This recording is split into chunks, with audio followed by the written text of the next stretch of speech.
Today marks the 180th anniversary of the first African-American to get a medical degree.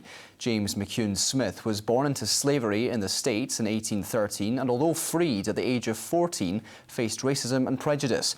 After rejection from several American colleges, the University of Glasgow threw him a lifeline. Claire McNeil reports. In New York, James McCune Smith's colour acted as a barrier to his education. In 1832, he headed for Glasgow, where he was given the opportunities he was denied back home. He applied to Columbia University in New York and one other college. He was rejected at both on the basis of his race. And he couldn't get into any American school to study medicine.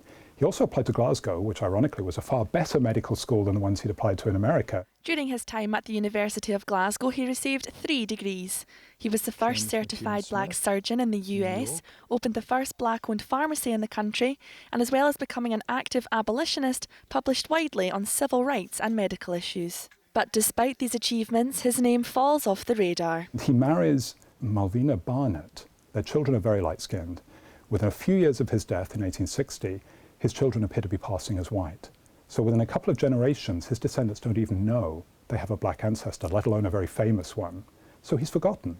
And it's only when his great-great-great-granddaughter, Greta Blau, in this century finds his name in a family Bible, that she realises that she had thought she and all of her ancestors were white. McCune Smith received his doctorate at the old University of Glasgow campus, which was on High Street behind me here in Glasgow city centre.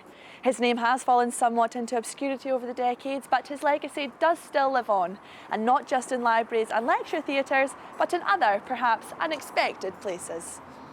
For me, he was someone that kind of embodied all the good aspects and bad aspects of Scottish and Glasgow history. When he was getting the ship back to the United States, the American captain had refused him passage home, and the professors of the old college stepped in and forced the American captain to take him back. He was used to casual and institutional racism on a daily basis, and he came to a place where there aren't many black people, and racism isn't the same kind of factor.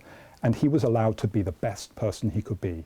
Instead of thinking of the two races as different, as unequal, as he'd been trained to think in America, he began to realise the possibilities were endless. Claire McNeil, STV News.